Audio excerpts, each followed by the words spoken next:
اللهم صل على سيدنا محمد وعلى آل سيدنا محمد وبارك وسلم.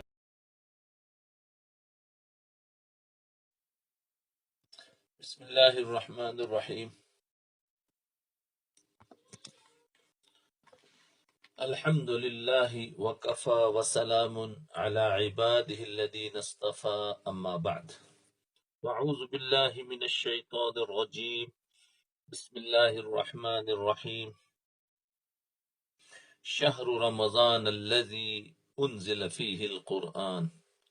سبحان ربک رب العزت عما یصفون وسلام علی المرسلین والحمد للہ رب العالمین.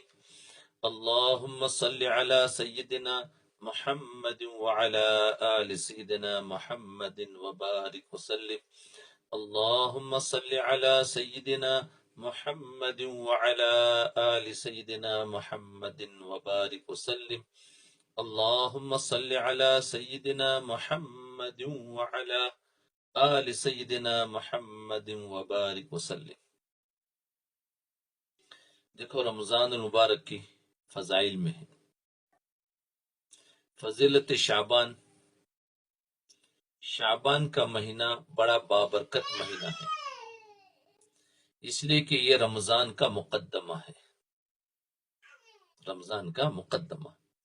امام ربانی حضرت مجدد الف ثانی رحمت اللہ علیہ اپنے مکتوبات میں فرماتے کہ جیسے سورج طلوع ہونے سے پہلے، سورج نکلنے سے پہلے صبح کی سفیدی نمودار ہونا شروع ہو جاتی ہے اور آہستہ آہستہ بڑھتی رہتی ہے حتیٰ کہ پورا سورج نکلنے سے تھوڑی دیر پہلے ایسے ہی ہوتی ہے جیسے سورج نکل آیا ہو. اسی طرح رمضان المبارک کے برکات 15 شعبان کی رات سے شروع ہو جاتی ہے. ان میں روز بروز اضافہ ہوتا رہتا ہے حتیٰ کہ رمضان المبارک سے 2-4 دن پہلے یہ انوارات ایسے ہی ہوتے ہیں گویا رمضان المبارک ہی کے انوارات ہو. پھر رمضان المبارک کی پہلی تاریخ آتی ہے تو انوارات کا یہ سورج اپنے رخ تابہ کے ساتھ جلوہ گر ہوتا ہے، یعنی پورا نکل جاتا ہے رمضان المبارک کا سورج، اور ایمان والوں کے دلوں کو منور کرتا ہے. اسی لیے شعبان میں رسول اللہ صلی اللہ علیہ وسلم بہت کثرت کے ساتھ روزہ رکھا کرتے تھے، یعنی کئی دن تک روزے رکھتے تھے، جنہیں فقہاء کرام نے صوم وصال کا نام دیا ہے.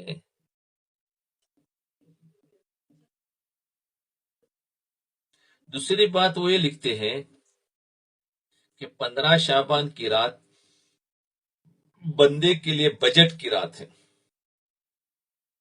بجٹ بننا شروع ہو جاتا ہے.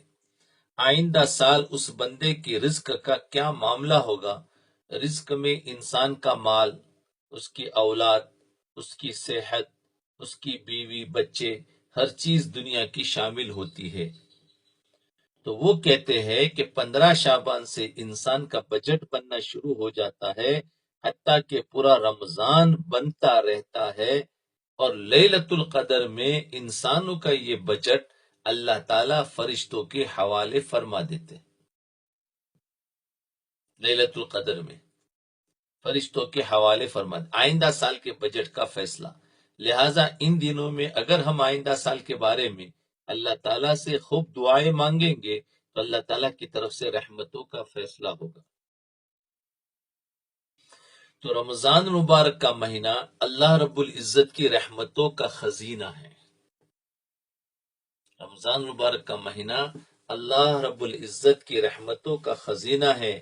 یہ وہ مہینہ ہے جس کو پانے کے لیے نبی علیہ السلام دعائیں کیا کرتے تھے. حضرت انس رضی اللہ عنہ سے روایت ہے کہ نبی علیہ السلام دعا فرماتے تھے، اللہم بارک لنا فی رجب و شعبان و بلغنا رمضان. یا اللہ رجب اور شعبان میں ہمیں برکت عطا فرما اور ہمیں رمضان مبارک تک پہنچا. کسی مہینے تک پہنچنے کی تمنا تو تبھی کی جاتی ہے نا جب اس میں کوئی بہت بڑا انعام ملنے والا ہے. اللہ تعالیٰ کے پیارے محبوب صلی اللہ علیہ وسلم اس مہینے کی آنے کی دعائیں مانگا کرتے تھے، بلکہ ابن الفضل تابعی میں سے ہے، وہ صحابہ کرام رضی اللہ عنہم کے بارے میں فرماتے ہیں، کانو یدعون اللہ ستۃ اشہر ان یبلغہم رمضان ثم یدعونہ ستۃ اشہر ان یتقبلہ منہم، کہ ہم 6 مہینے اللہ رب العزت سے دعا مانگتے تھے کہ ہمیں رمضان تک پہنچا دے، اتنا استقبال کرتے تھے، اور جب رمضان المبارک گزر جاتا تو 6 مہینے دعا کرتے تھے کہ اللہ ہم سے رمضان کو قبول فرما لے۔ دیکھو رمضان کا لغوی معنی کیا ہے؟ شہر رمضان الذی انزل فیہ القرآن، رمضان کا وہ مہینہ ہے جس میں قرآن نازل ہوا۔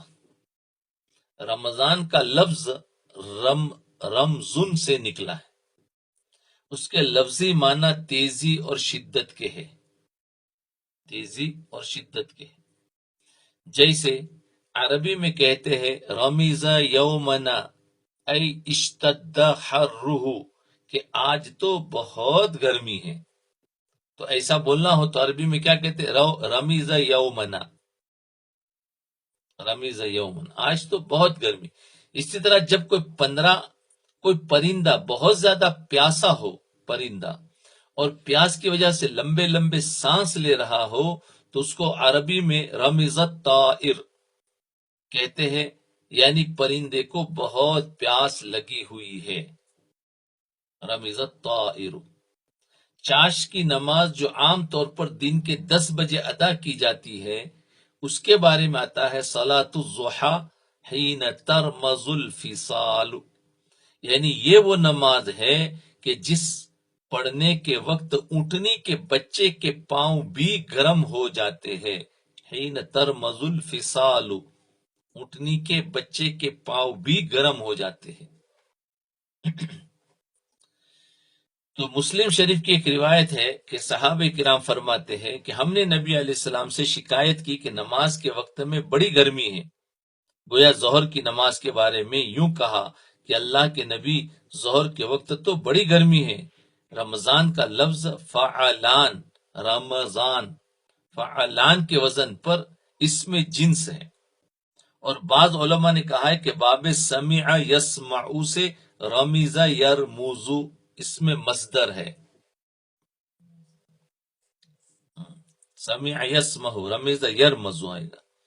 یہ وہ مہینہ ہے کہ گناہوں کی تپش کو ٹھنڈا کرنے کے لیے آتا ہے، یہ وہ مہینہ ہے جو ہمارے پر، ہم نے 11 مہینے تک جو گناہ کو بہت بڑھا دیا ہے، اس مہینے میں آ کر ہمارے گناہوں کو ختم کروانا ہے، مغفرت کروانا ہے۔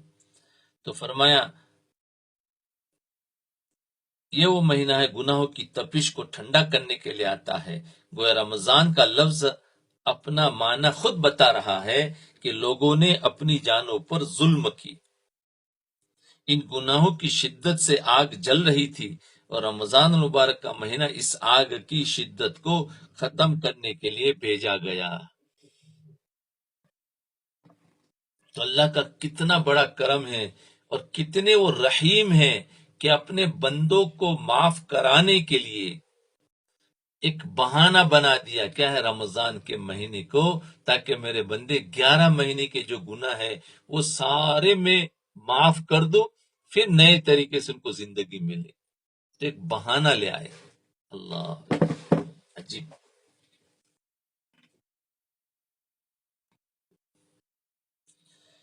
اللہ، روزہ کا لغوی اور اصطلاحی مطلب، روزہ کو عربی میں صوم کہتے ہیں،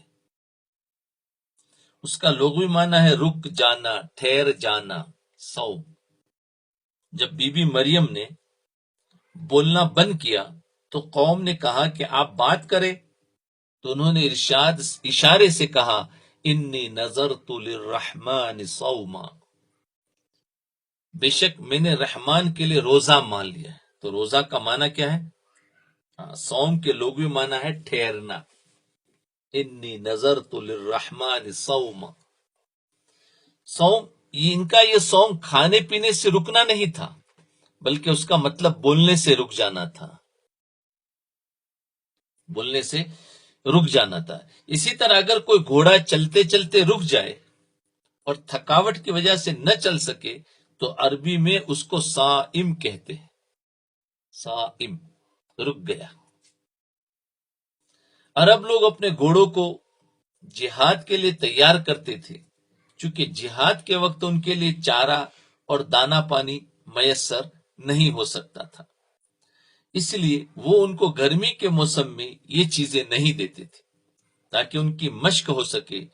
جن گھوڑوں کو تربیت کی خاطر بھوکا پیاسا رکھا جاتا ہے ان کو عربی میں صائم کہتے ہیں۔ تربیت کے لیے جن گھوڑوں کو بھوکا پیاسا رکھا جاتا ہے ان کو صائم کہتے ہیں۔ تو ہماری بھی تو تربیت ہو رہی ہے نا۔ اور شرعی اصطلاح میں طلوع صبح صادق سے لے کر غروب آفتاب تک کھانے پینے اور جماع سے پرہیز کرنے کو روزہ کہتے ہیں۔ اس کو روزہ کہتے ہیں، صبح سے لے کر غروب تک۔ حافظ ابن حجر رحمت اللہ علیہ نے روزہ کی تعریف یہ لکھی ہے کہ مخصوص وقت میں مخصوص شرائط کے ساتھ مخصوص چیزوں سے رکنے کا نام روزہ ہے۔ وفی الشرع امساک مخصوص فی زمن مخصوص عن شیء مخصوص بشرائط مخصوصۃ، خاص وقت میں خاص شرائط کے ساتھ خاص طرح سے بندہ اگر وقت گزارے تو اس کو صوم کہتے ہیں۔ یہ ہے صوم۔ اب ایک بندہ نیت ہی نہ کرے اور ویسے ہی بھوکا رہے، سمجھیں، یا اس کی نیت ہو کہ میرا وزن کم ہو جائے، یا نیت ہو کیا ہو، کھانے پینے سے تو رک گیا لیکن کیا ہے نیت ہو کہ میرا وزن کم ہو جائے۔ جیسے آج کل بہت سارے لوگوں کو ڈائٹنگ کا شوق بہت ہو گیا ہے، تو جس کو دیکھو آج کل ڈائٹنگ پہ آ گئے، تو اس کو روزہ نہیں کہیں گے، اس کو روزہ نہیں کہیں گے، کیونکہ وہ مخصوص وقت میں مخصوص شرائط کے ساتھ نہیں ہوا ہے۔ تو فرمایا بے شک اس نے سارا دن بھوکا رہ کر وقت گزارا، اس نے سارا دن بھوکا رہ کر وقت گزارا لیکن یہ روزہ نہیں کہلائے گا۔ تو وہ روزہ صرف کھانے پینے سے رک جانے کا نام نہیں، بلکہ اس کا مخصوص وقت ہو اور اس شرائط کے ساتھ مخصوص چیزوں سے رکنے کا نام ہے۔ تو اس میں کچھ خاص شرائط ہے جن کے ساتھ انسان کو اپنا وقت گزارنا پڑتا ہے۔ برکتوں والا مہینہ رمضان المبارک میں اللہ تعالی کی طرف سے، رمضان المبارک میں اللہ تعالیٰ کی طرف سے بے انتہا برکتوں کا نزول ہوتا ہے، بے انتہا برکتوں کا نزول ہوتا ہے۔ ایک مرتبہ نبی علیہ السلام نے ارشاد فرمایا،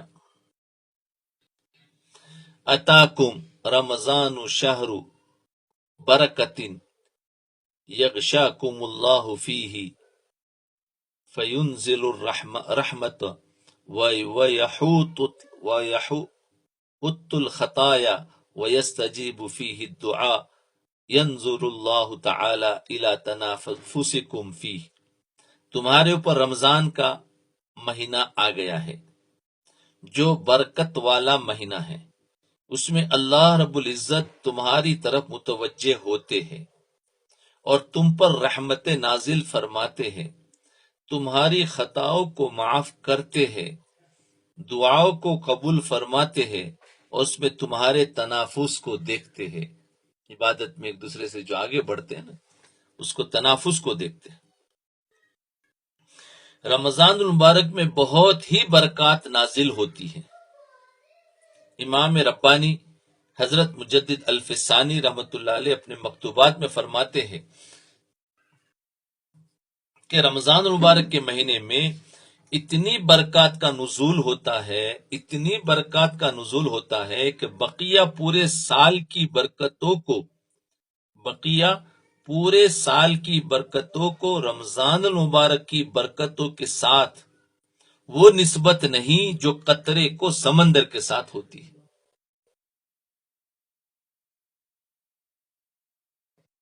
جی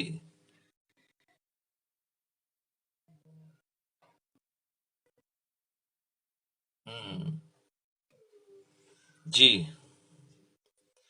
رمضان المبارک کی برکتوں کے ساتھ وہ نسبت بھی نہیں جو قطرے کو سمندر کے ساتھ ہوتی ہے۔ یعنی اتنی ساری برکتیں رمضان میں اترتی ہے سمندر کی طرح۔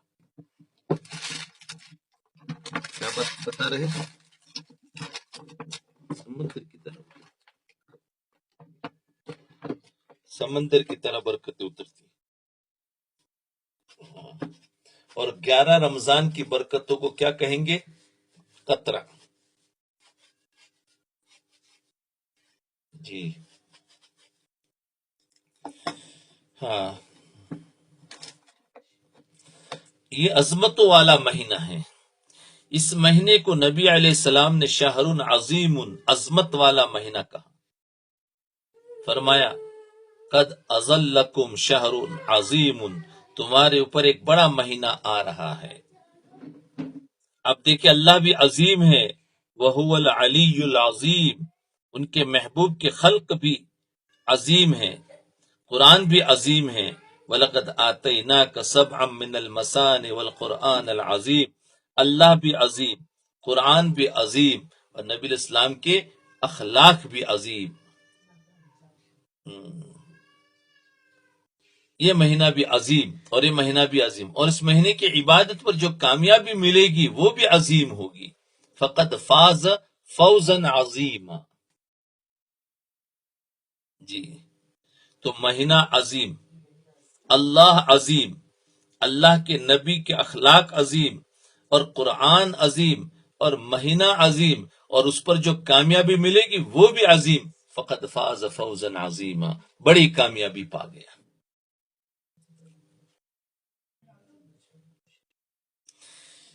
یہ مہینہ قبولیت دعا کا مہینہ ہے، یہ اللہ تعالیٰ سے مانگنے کا مہینہ ہے، لہذا اس مہینے میں دعاؤں کا خاص اہتمام کرنا چاہیے، دعاؤں کا خاص اہتمام کرنا چاہیے۔ حضرت ابو سعید خدری رضی اللہ عنہ سے روایت ہے کہ نبی علیہ السلام نے ارشاد فرمایا اللہ رب العزت رمضان المبارک کے ہر دن اور ہر رات میں جہنم سے جہنمیوں کو بری کرتے ہیں۔ کیا ہے؟ رمضان مبارک کے ہر دن اور ہر رات میں جہنم سے جہنمیوں کو بری کرتے ہیں، اور رمضان مبارک کے ہر دن اور ہر رات میں اللہ رب العزت ہر مومن کی کوئی نہ کوئی دعا قبول فرما لیتے ہیں۔ ایک تو جہنم کو جہنمی سے بھی بری کرتے ہیں، اور دوسرا ہر مومن کی کوئی نہ کوئی دعا بھی قبول کرتے ہیں۔ لہذا اس بات کا خیال رکھنا چاہیے کہ کوئی بھی گھڑی قبولیت کی ہو سکتی ہے، اس لیے دعاؤں کی کثرت کرنی چاہیے۔ اس ماہ کی ایک اور خاص بات یہ ہے، اس مہینے کی ایک اور خاص بات یہ ہے کہ نبی علیہ السلام نے فرمایا روزہ داروں کی افطار کے وقت دعائیں قبول ہوتی ہیں۔ روزہ داروں کی افطار کے وقت دعائیں قبول ہوتی ہے، لہذا افطار کے وقت میں افطاری سے پہلے خوب دعائیں کرنی چاہیے۔ افطار کے وقت افطاری سے پہلے خوب دعائیں کرنی چاہیے، دعائیں قبول ہوتی ہے۔ اس رمضان کے مہینے کی خصوصیت ہے کیا؟ دعاؤں کا قبول ہونا۔ تو ایک رمضان عظمت والا مہینہ، دوسرا رمضان قبولیت دعا کا مہینہ، اور ایک ہے رمضان برکتوں والا مہینہ۔ دیکھو تین صفتیں آ گئی، ایک رمضان برکتوں والا مہینہ، دوسرا رمضان عظمتوں والا مہینہ، تیسرا رمضان قبولیت کی دعا کا مہینہ۔ ایک حدیث پاک میں آیا ہے کہ اللہ جل شانہ رمضان کی ہر رات میں ایک منادی کو حکم دیتے ہیں کہ 3 مرتبہ یہ آواز لگاؤ، 3 مرتبہ، کہ ہے کوئی مانگنے والا جسے میں عطا کروں، ہے کوئی توبہ کرنے والا کہ میں اس کی توبہ قبول کروں، ہے کوئی مغفرت چاہنے والا کہ میں اس کی مغفرت کروں۔ اب یہ ہم پر منحصر ہے کہ ہم اللہ رب العزت سے کتنا مانگتے ہیں. قبولیت کا اشارہ دے دیا. ہمیشہ مانگنے والے کو اپنے دامن کے چھوٹے ہونے کا شکوہ رہا ہے. ہمیشہ مانگنے والے کو اپنے دامن کے چھوٹے ہونے کا شکوہ رہا ہے، مگر دینے والے کے خزانے بہت بڑے ہیں. مانگنے والے کو ہمیشہ یہ شکایت ہوتی ہے کہ میں نے کم مانگا. اور دینے والے کے تو خزانے بھرے ہوئے ہیں. تم کتنا مانگو، جتنا مانگو گے وہ بھی کم ہے. ٹوٹے رشتے وہ جوڑ دیتا ہے. ٹوٹے رشتے وہ جوڑ دیتا ہے، بات رب پہ جو چھوڑ دیتا ہے. ٹوٹے رشتے وہ جوڑ دیتا ہے، بات رب پہ جو چھوڑ دیتا ہے. رب پہ بات چھوڑ دو.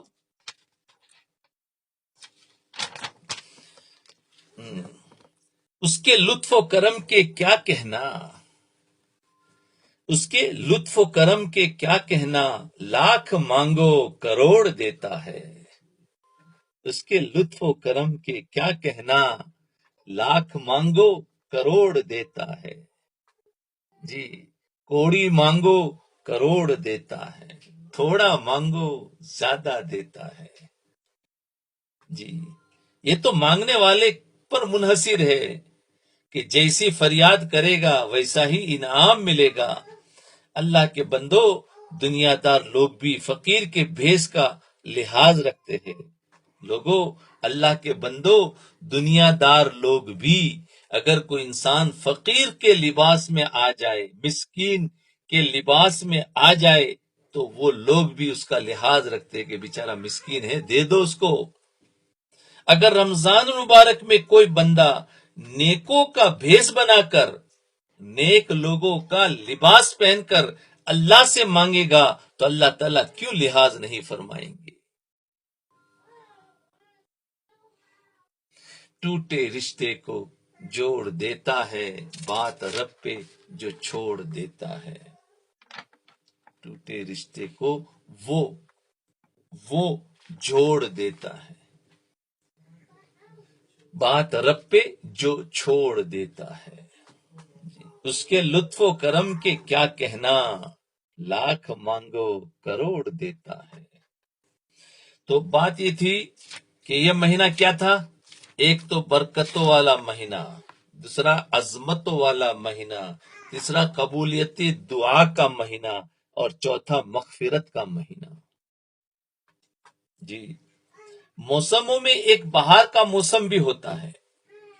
جب وہ موسم آتا ہے تو ہر طرف سبزہ ہی سبزہ، ہریالی. بارش کا موسم تو سبزہ ہی سبزہ نظر آتا ہے، پھول ہی پھول نظر آتے ہیں. ان کی خوشبو سے فضا اور پورا ماحول معطر رہتا ہے. یوں لگتا ہے کہ رمضان المبارک کا مہینہ مغفرت کا موسم ہے. یوں لگتا ہے کہ رمضان المبارک کا مہینہ مغفرت کا موسم ہے. اس میں اللہ رب العزت بندے کی مغفرت کا منظر سجاتے ہیں، مغفرت کا منظر سجاتے ہیں. وہ مغفرت کا مہینہ ہے. روزہ رکھنے والے کے لیے پانی کے اندر مچھلیاں، بلوں کے اندر چونٹیاں اور ہوا کے اندر پرندے مغفرت کی دعائیں مانگتے ہیں. اس کے لطف و کرم کے کیا کہنا، اس کے لطف کرم کا کیا کہنا، لاکھ مانگو کروڑ دیتا ہے. جی، تو خیر اب دیکھو، یعنی روزہ رکھنے والے کے لیے پانی کے اندر مچھلیاں، بلوں کے اندر چونٹیاں، ہواؤں کے اندر پرندے کیا کرتے ہیں؟ مغفرت کی دعائیں مانگتے ہیں. کس کے لیے؟ روزہ رکھنے والے کے لیے. اللہ تو مغفرت کا مہینہ. روزہ دار آدمی اللہ رب العزت کو اتنا پسند ہے، روزہ دار آدمی اللہ رب العزت کو اتنا پسند ہے کہ اس کا سونا بھی عبادت. جب وہ سانس لیتا ہے تو اسے اللہ تعالیٰ کا ذکر کرنے کا اجر و ثواب دیا جاتا ہے. اور افطاری کے وقت روزہ دار کی دعا قبول ہوتی ہے۔ اس مہینے میں اللہ تعالیٰ کی مغفرت کی انتہا ہو جاتی ہے۔ اس مہینے میں اللہ کی مغفرت کی انتہا ہو جاتی ہے۔ نبی علیہ السلام نے ارشاد فرمایا کہ جس شخص نے حالت ایمان میں ثواب کی نیت سے روزہ رکھا، اس کے اگلے پچھلے تمام گناہ معاف کر دیے جاتے ہیں۔ ایمان و احتسابا من صام، تو جو ایمان اور ثواب کی نیت سے روزہ رکھے، اس کے اگلے پچھلے تمام گناہ معاف کر دیے جاتے ہیں۔ تو مغفرت کا مہینہ ہوا۔ مدینہ طیبہ کے قریب ایک قبیلے بنو کلب نامی رہتا تھا، جو بھیڑ بکریاں پالنے میں بڑا مشہور تھا۔ اس قبیلے کے ہر گھر کے لوگ بکریاں پالتے تھے۔ کسی کے پاس 500 بکریاں، کسی کے پاس 1000 بکریاں، کسی کے پاس 2000۔ ہر گھر کے لوگوں کے پاس سینکڑوں یا ہزاروں بکریاں ہوتی۔ جب بکریاں چرنے کے لیے نکلتی تو دو پہاڑوں کے درمیان جتنی وادی ہوتی، اس کو وہ بھر دیا کرتی تھی۔ نبی علیہ السلام نے اس قبیلے کا نام لے کر کہا کہ بنو کلب کی بکریوں کے جسم پر جتنے بال ہیں، ان بالوں کے برابر اللہ تعالیٰ گنہگاروں کو جہنم سے آزاد فرماتے۔ اللہ اکبر کبیرہ، یعنی ایسی مغفرت کرتے ہیں، اتنے لوگوں کو جہنم سے نکالتے ہیں کہ اگر دیکھنے جاؤ تو ایسا لگتا ہے جہنم خالی ہو جائے گی، اور خالی ہوگی، کیونکہ اب بنی کلب کی بکریوں کے جسم پر جتنے بال ہیں، ان بالوں کے برابر اللہ تعالیٰ گنہگاروں کو جہنم سے آزاد فرما دیتے۔ اللہ اکبر۔ ایک اور حدیث میں آیا ہے کہ اللہ تعالیٰ روزانہ افطار کے وقت، دیکھو ایک طرف حدیث میں کیا آیا ہے کہ روزانہ افطار کے وقت کتنے ایسے 10 لاکھ آدمیوں کو جہنم سے خلاصی عطا فرماتے ہیں جو جہنم کے مستحق ہو چکے تھے۔ 10 لاکھ، 1 ملین۔ اور جب رمضان کا آخری دن ہوتا ہے، رمضان کا یہ تو روزانہ 10 لاکھ، پھر جب آخری دن ہوتا ہے تو یکم رمضان سے لے کر آج تک جتنے لوگ جہنم سے آزاد کیے گئے، اس ایک رات میں ان کے بقدر لوگوں کو جہنم سے خلاصی نصیب فرماتے۔ روزانہ تو 1 ملین، اور رمضان کے دن 30 ملین، یعنی آخری رات کو، چاند رات کو 30 ملین ایک ساتھ میں اللہ تعالیٰ آزاد فرماتے ہیں۔ اللہ ہمارا بھی اس میں ہمیں بھی شامل فرما لے، ہمیں بھی آزاد کر دے۔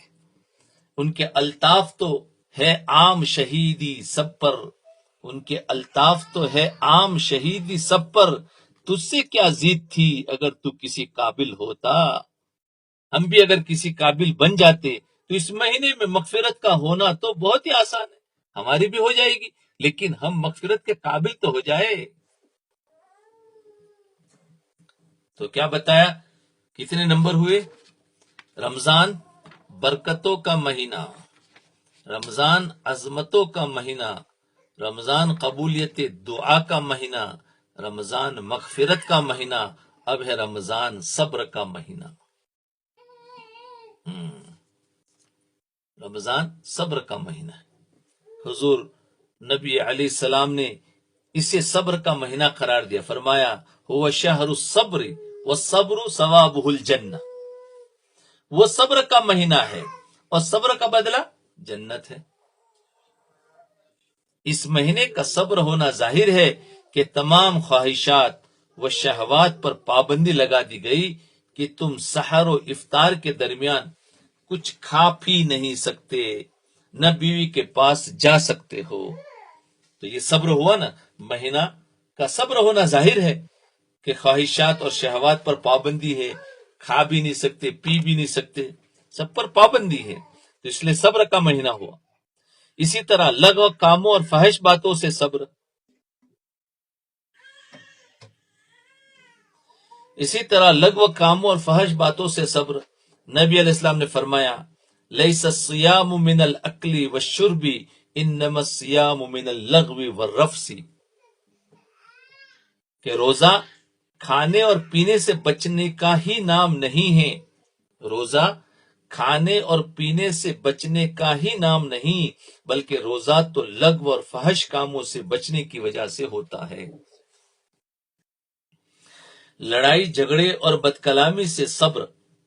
اگر کوئی روزہ دار ہو اور دوسرا بندہ کوئی سے جھگڑا کرنا چاہے فلیقل انی صائم، اس کو کہہ دینا چاہیے کہ بھائی میں روزے دار ہوں۔ جھوٹ اور غیبت سے صبر فرمایا۔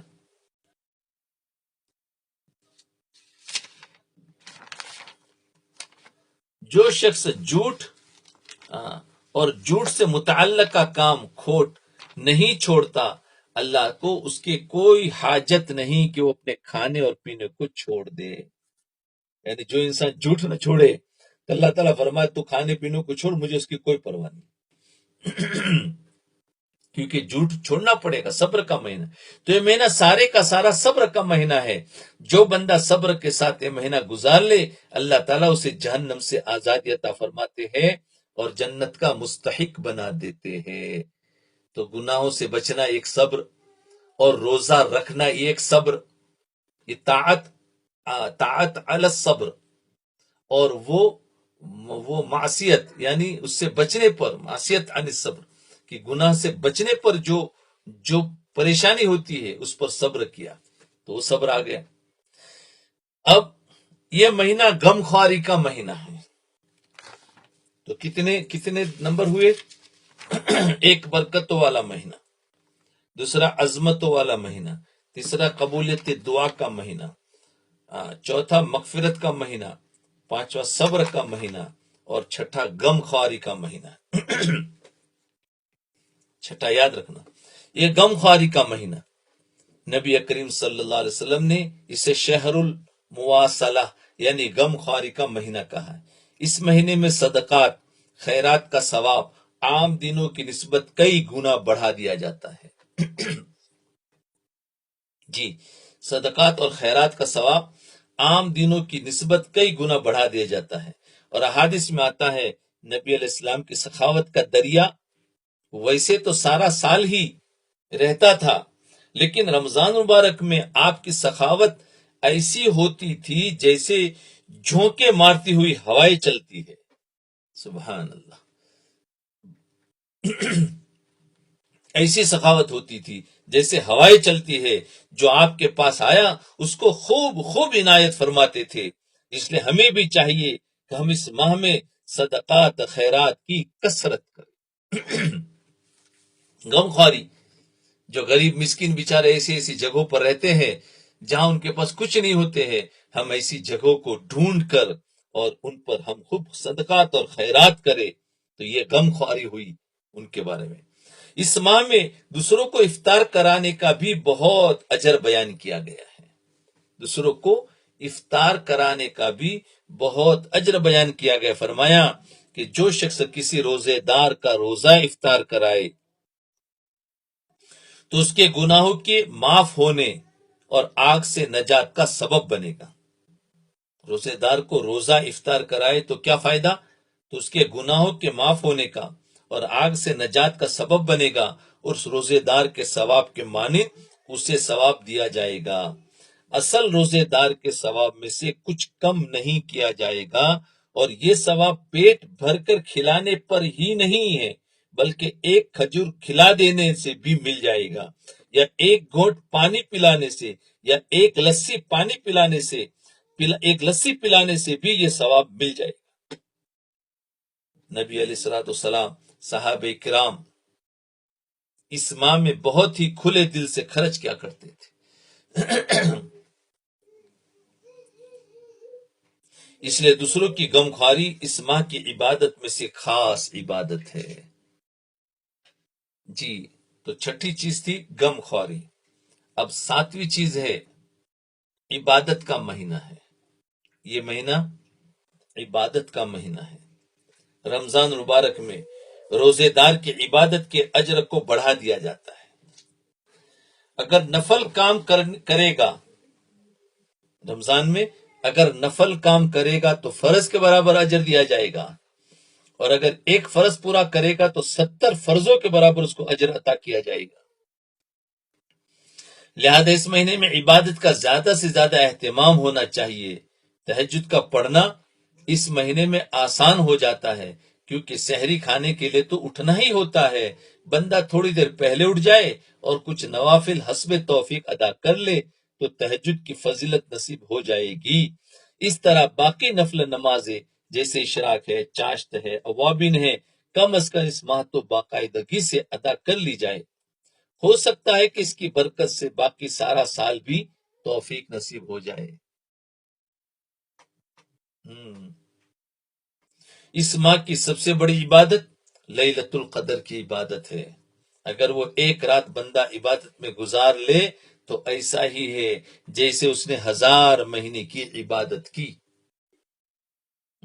ان هذا الشهر قد حضركم وفيه ليلة خير من 1000 شهر من حرمها فقد حرم الخير كله ولا يحرم خيرها الا المحروم لا يحرم۔ اس مہینے میں ایک رات ہے جو 1000 مہینوں کی عبادت سے افضل ہے۔ جو بندہ اس کی خیر سے محروم ہوا وہ ساری ہی خیر سے محروم ہوا، اور اس کی خیر سے وہی بندہ محروم ہوتا ہے جو حقیقت میں محروم ہوتا ہے۔ عام طور پر مومنین اس رات کو پانے کے لیے رمضان کے آخری عشرے میں راتوں کو جاگتے ہیں یا اعتکاف کرتے ہیں۔ عجیب اللہ کی رحمتیں اترتی ہے۔ تو جی 7ویں چیز تھی عبادت کا مہینہ۔ اب 8ویں چیز ہے یہ تلاوت کا مہینہ ہے۔ تلاوت کا مہینہ، تلاوت قرآن پاک کو اس ماہ میں خاص مناسبت ہے، کیونکہ اس ماہ میں قرآن پاک نازل ہوا، اس لیے قرآن پاک پڑھنا اور سننا اس مہینے کی خاص عبادت ہے۔ عام طور پر تراویح کی نماز میں پورا قرآن پاک پڑھا اور سنا جاتا ہے، اور کئی جگہوں پر تو تراویح میں 3 مرتبہ یا اس سے بھی زائد قرآن پاک ختم کیا جاتا ہے۔ اکابرین امت سارا مہینہ قرآن کی مشغولی ہی میں گزارتے تھے۔ حضرت امام ابو حنیفہ رحمۃ اللہ علیہ رمضان المبارک میں روزانہ ایک قرآن پاک دن میں ختم فرماتے اور ایک رات میں ختم فرماتے، ایک رات اور ایک تراویح میں ختم کیا کرتے تھے۔ یوں وہ پورے رمضان میں 61 قرآن کریم ختم فرماتے تھے۔ تو دین کا تو 30 دن یہ ہو گئے، اور 30 راتیں ہو گئی، 60 ہو گئے، اور ایک پورے تراویح کا تو 61 قرآن ختم کرتے تھے۔ اب ہم اپنی زندگی پر ذرا غور کریں کہ شاید رمضان میں مشکل سے کبھی آدھا ہوتا ہے، کسی کا ایک ہو جاتا ہے۔ جی تو یہ تھا 8ویں چیز کہ تلاوت کا مہینہ ہے۔ 9ویں چیز یہ شفاعت کا مہینہ ہے۔ 9ویں چیز شفاعت کا مہینہ ہے۔ یہ شفاعت کا مہینہ بھی ہے۔ قیامت کے دن نبی علیہ السلام شفاعت فرمائیں گے، قیامت کے دن قرآن شفاعت کرے گا، اللہ بھی شفاعت فرمائیں گے، اور قرآن بھی شفاعت کرے گا، اور قیامت کے دن انسان کا روزہ بھی اس کی شفاعت کرے گا۔ الصیام والقرآن یشفعان للعبد یوم القیامہ، روزہ اور قرآن قیامت کے دن بندے کی شفاعت کریں گے۔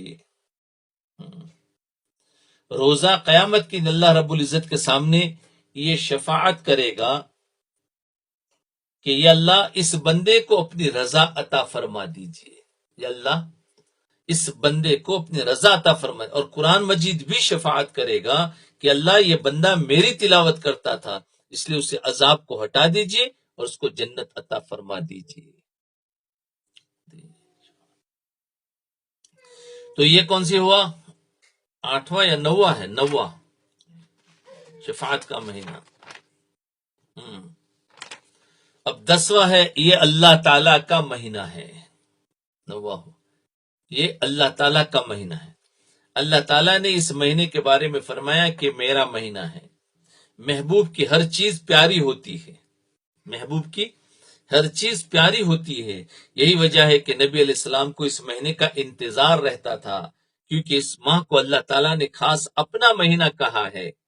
اور حقیقت یہ ہے کہ روزے، یہ تلاوت، یہ عبادت، یہ صدقہ، یہ خیرات، ان سب کچھ کا مقصود اللہ تعالیٰ کا قرب حاصل کرنا ہی تو ہے۔ اللہ تعالیٰ کی رضا اور اللہ تعالیٰ کی محبت حاصل کرنے کا اس سے اچھا موقع مل ہی نہیں سکتا۔ اس لیے قرب الہی حاصل کرنے کے لیے اللہ تعالیٰ کا قرب حاصل کرنے کے لیے اس مہینے سے خوب خوب فائدہ اٹھانا چاہیے. جی اللہ اکبر. پھر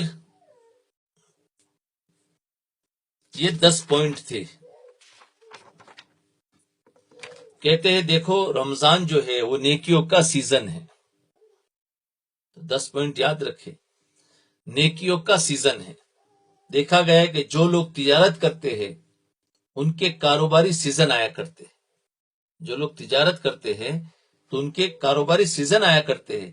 جس شخص کا سیزن آ جائے وہ اپنی محنت بہت زیادہ کر دیتا ہے، وہ اپنی دیگر مصروفیات ترک کر دیتا ہے اور دوسروں سے معذرت کر لیتا ہے کہ میرا سیزن ہے اس لیے میں وقت فارغ نہیں کر سکتا. بلکہ وہ انسان اپنے کھانے پینے کی پرواہ نہیں کرتا، رات کو اسے سونے کی فکر نہیں ہوتی. اس کو ہر وقت غم ہوتا ہے کہ میں کسی طرح اس سیزن کو کما لوں اور سیزن سے جتنا نفع اٹھا سکتا ہوں میں اٹھا لوں تاکہ مجھے زیادہ فائدہ. تو وہ سوچتا ہے کہ تھوڑے دن کی مشقت ہے، اس کے بعد پھر آرام کر لیں گے. تو اسی طرح رمضان المبارک نیکیاں کمانے کا سیزن ہے. 10 طرح کی نیکیاں کما سکتے ہیں. شفاعت ہے، صبر ہے، تلاوت ہے، روزہ ہے، یہ سب کچھ ساری نیکیوں کا سیزن ہے. جو لوگ اپنے گناہوں کو معاف کروانا چاہتے ہیں، اللہ رب العزت کا قرب حاصل کرنا چاہتے ہیں، اللہ جل شانہ کی معیت کے حصول کے لیے بے قرار رہنے والے ہیں، ان کے لیے یہ مہینہ ایک سیزن کے مانند ہے. جی تو نیکیوں کا سیزن ہے. رمضان کیا ہے؟ نیکیوں کا سیزن ہے. اور رمضان کیا ہے؟ پورے سال کا قلب ہے. قلب، ہارٹ، پورے سال کا ہارٹ ہے. جیسے انسان کے دل میں ہارٹ ہے جو پورے جسم کا قلب ہے. حدیث پاک میں ہے کہ رمضان پورے سال کا قلب ہے. اگر یہ درست رہا تو پورا سال درست رہا. سبحان اللہ. یعنی انسان کا اگر دل بن گیا نا تو اس کی پوری باڈی بن جاتی ہے. اس کے ہاتھ بن گئے، اس کے پیر بن گئے، اس کی آنکھ، کان، دماغ سب بن جاتا ہے. اور ہارٹ بگڑ گیا تو پوری باڈی بگڑ گئی. اسی طریقے سے رمضان کا جو مہینہ ہے وہ دل کی طرح ہے. اگر یہ صحیح گزر گیا تو پورا سال صحیح گزر جاتا ہے. سال کا قلب اگر یہ درست رہا تو پورا سال درست رہا. امام ربانی مجدد الفسانی رحمۃ اللہ علیہ نے عجیب بات لکھی ہے.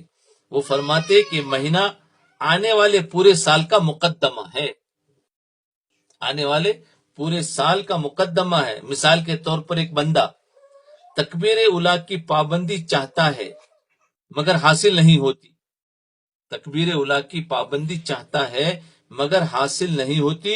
تو اگر وہ رمضان المبارک میں تکبیر اولیٰ کی پابندی کرے گا تو وہ اپنی آنکھوں سے مشاہدہ کرے گا، دیکھ لے گا کہ آنے والے سال میں اللہ تعالیٰ اس کے لیے تکبیر اولیٰ کی پابندی آسان فرما دے گا.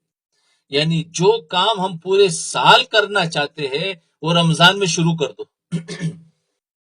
تو رمضان میں شروع کریں گے تو پورے سال کرنا آسان ہو جائے گا. ایک بندہ تہجد کی پابندی کرنا چاہتا ہے لیکن تہجد کی پابندی اس کو نصیب نہیں ہوتی. اگر رمضان المبارک میں پابندی کے ساتھ تہجد پڑھ لے تو پورے سال میں اللہ تعالیٰ اس کو تہجد کی پابندی کی توفیق عطا فرمائیں گے. ایک بندہ سچ بول نہیں پاتا تو رمضان المبارک میں سچ کی پابندی کر لے. کوئی نوجوان اپنی آنکھوں پر قابو نہیں پا سکتا تو وہ رمضان المبارک میں پابندی کر لے تو باقی سال اللہ تعالیٰ آسانی فرما دیں گے. انگلش میں ایک لفظ آتا ہے اسپیسیمن، جس کا مطلب یہ ہوتا ہے کہ نمونہ. یہ مہینہ آنے والے سال کا نمونہ ہے. جس طرح ہم رمضان المبارک کا نمونہ گزاریں گے، آنے والا سیمپل ہوتا ہے نا جس کو کہتے ہیں، آنے والا ہمارا سال اسی پیٹرن اور اسی طریقے پر گزرے گا. ہم نے اس کا کئی سال باقاعدہ مشاہدہ کیا ہے، باقاعدہ مشاہدہ کیا ہے. بعض دوستوں کو ہم نے بتایا، انہوں نے اس کو آزما کے بھی دیکھا. جتنے اہتمام کے ساتھ بندہ رمضان المبارک کا مہینہ گزار لیتا ہے آنے والے سال میں اللہ تعالیٰ کی طرف سے توفیق اس کے شامل حال ہوتی ہے، اس لیے اس مہینے کو بہت زیادہ عبادت میں گزارنے سے آئندہ پورا سال عبادت کی توفیق نصیب ہو جاتی ہے۔ پورا رمضان المبارک باقاعدگی سے تلاوت کرے، اللہ تعالیٰ آنے والے سال میں باقاعدگی سے تلاوت کرنے کی توفیق عطا فرما دیں گے۔ بس اس کو ہم یہیں تک رکھتے ہیں۔ تو سارے رمضان کی فضیلتیں تھی، تو سوچے ابھی سے بھی کہ ہمیں رمضان آ رہا ہے تو اس رمضان میں کیا کرنا ہے، کیسے عبادت کرنا ہے، تو انشاءاللہ کچھ نہ کچھ تو فرق پڑے گا۔ سیزن کا مہینہ ہے، کچھ تو سیزن کما لے، کچھ زیادہ نہیں تو عام یا گزشتہ رمضان سے تو یہ رمضان اچھا گزارتے، بس اس سے بہت فائدہ۔ لا الہ الا اللہ محمد رسول اللہ۔ ہاتھ اٹھا لے، دعا کر لے۔ اللہم صلی علی سیدنا محمد وعلی آل سیدنا محمد وبارک وسلم۔ رب